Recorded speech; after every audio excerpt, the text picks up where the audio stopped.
What's good, YouTube? It's your boy Retro, and I'm back with another video. And today, it's a special one because we witnessed on Saturday two people who we possibly will never see wrestle again. Well, we're definitely never gonna see them wrestle again, but we witnessed history. No matter who says anything, who wants to say anything, who wants to hate on it, we witnessed history because at the end of the day, we never thought we would see this match again. We never thought that CM Punk would return to WWE. We never thought John Cena would even have the thought of even stepping in the ring with this guy again.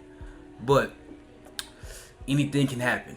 And when I say anything can happen, I mean anything.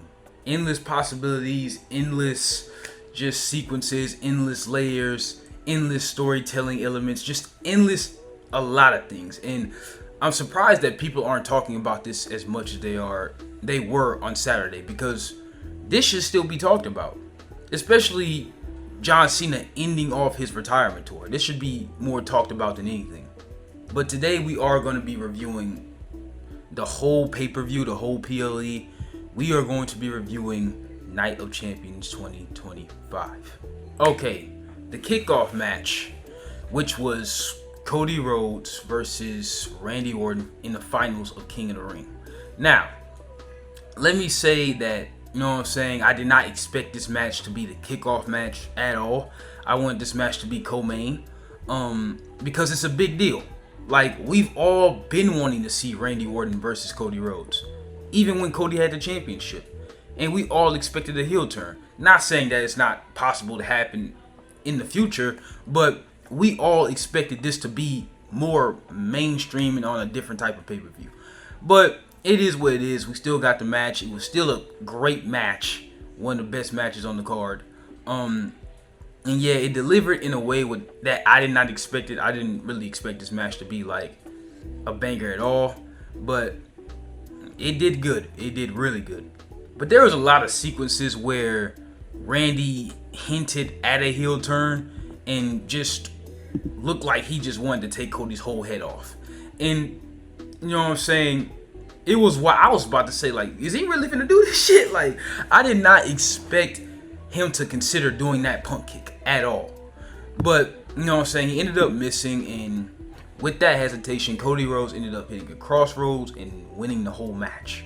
Now, Cody got a lot of shtick for winning this match, about everybody saying how he gets handed things and no one wants to see him as champion again and yada yada. Just stop complaining. You know what I'm saying? Cody Rhodes pinned John Cena at Money in the Bank, and Randy Orton pretty much already had his opportunity, fumbled, and yeah, no disrespect to Randy Orton, but at the same time, it just makes sense at this point for Cody Rhodes to face John Cena at this point, especially at SummerSlam. Well, we don't know if Cody Rhodes is going to turn heel. We don't know the people who's going to be involved. We don't know if Roman Reigns is going to return. It's endless opportunity. And I feel like people should really be open-minded to stuff like that. But you all know people will find the littlest things to complain about, and they are very fickle. So it is what it is. Shout out to Cody Rhodes. Shout out to Randy Orton. And yeah, hopefully we see a banger at SummerSlam.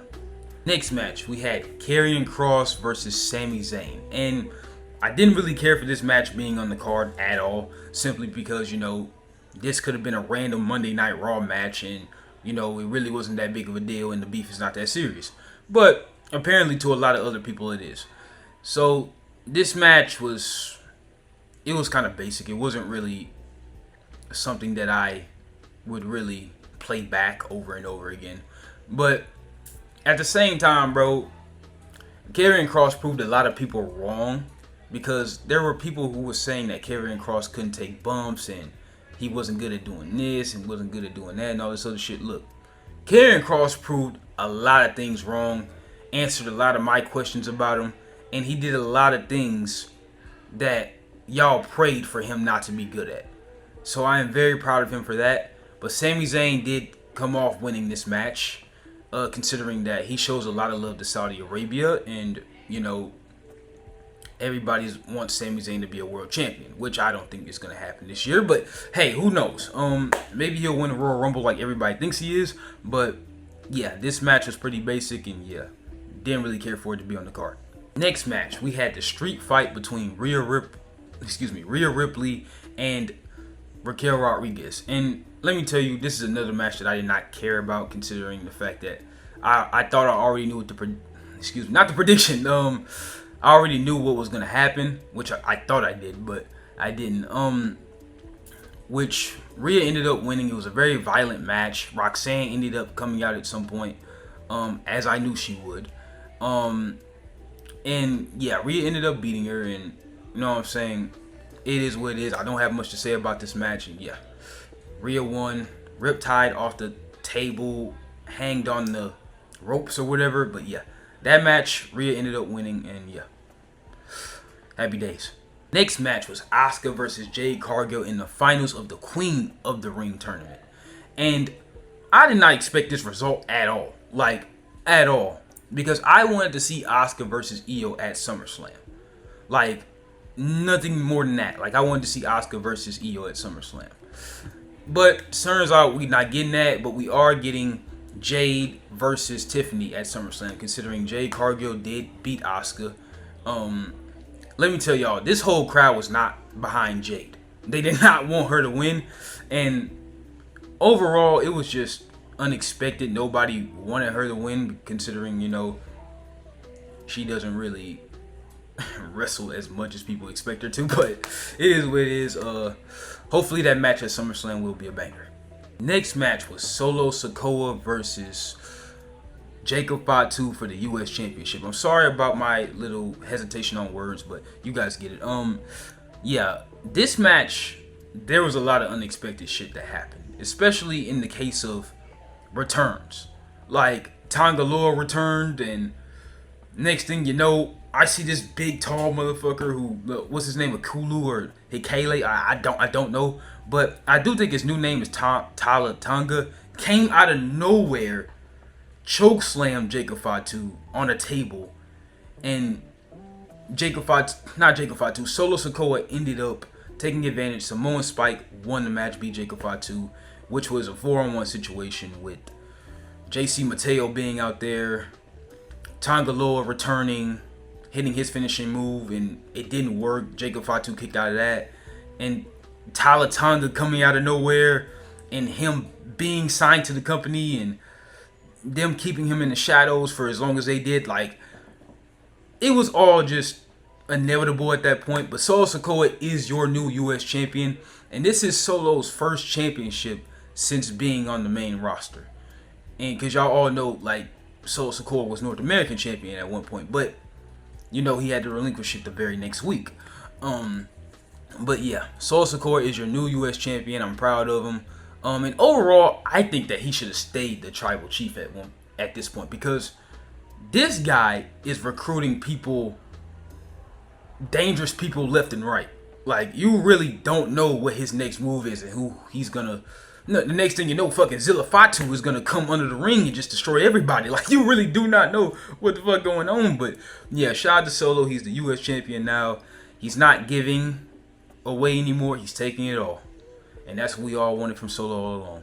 And the next match, we had the main event in CM Punk versus John Cena. And like I said, this match doesn't get enough credit at all, because we're never going to see this match again. They had the greatest rivalry over a decade ago. And the layers to every single part of their rivalry was kind of insane, considering, you know, CM Punk leaving WWE with the championship, returning and beating John Cena, their record, which is like 6-6 and 1 or something like that before this match. Like, it was just so many layers involved in this match that nobody even talks about when it comes to this match. Now, John Cena ended up hitting like 4 something AAs on CM Punk, and CM Punk just kept kicking out. Like, CM Punk hit 1 GTS, John Cena kicked out, and then when he hit the second one, the referee got knocked down by John Cena with a shoulder tackle. They both hit their classic on fire moves. Like, these two have the best chemistry out of any two people that had rivalries in WWE history. And just a lot of stuff was happening.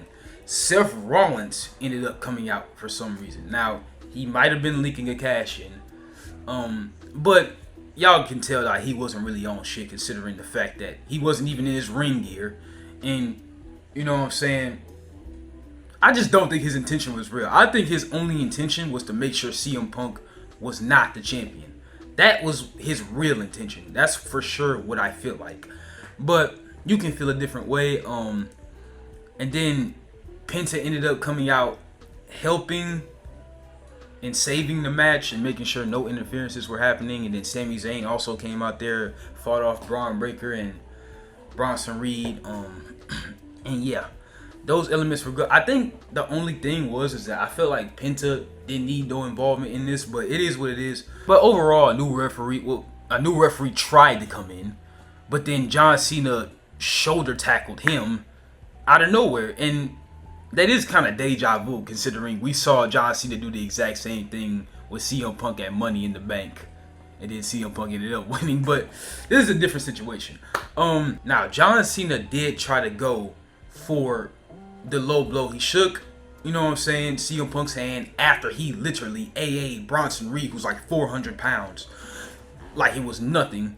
And you know what I'm saying, he tried to shake CM Punk's hand. He gave the same look he gave The Rock when he was about to low blow Cody.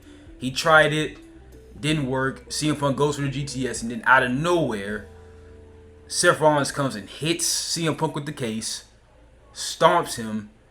John Cena throws him out of the ring, takes advantage. John Cena wins 1, 2, 3 and retains. Which I thought was a sick sequence. I don't care what anyone says. Like, these two are never gonna be in the ring again. So you need every single big moment you can get, every person you can get to indulge in this whole thing and involve themselves in this whole thing. This match was pretty good. But overall, I will give this PLE like 7 out of 10 because, you know, a lot of matches I didn't agree with and a lot of matches were just like basic. But at the end of the day, the only match that I really cared about was the King of the Ring finals and the main event. Those were the only two matches that anybody else cared about. Nobody cared about anything else. But yeah, that is my overall opinion on the pay-per-view. I loved every second of the main event. These are two people who I would never see in the ring again, and that was my first time watching them live. And yeah, bro, hopefully y'all feel the same way. These two are the most magnificent people on earth when it comes to a rivalry, knowing how to work a rivalry, and just overall just everything. And hopefully y'all can feel the same way as well. But yeah, thank you guys for watching this video. That's my review. I love all you guys, and yeah, see you guys soon. Peace.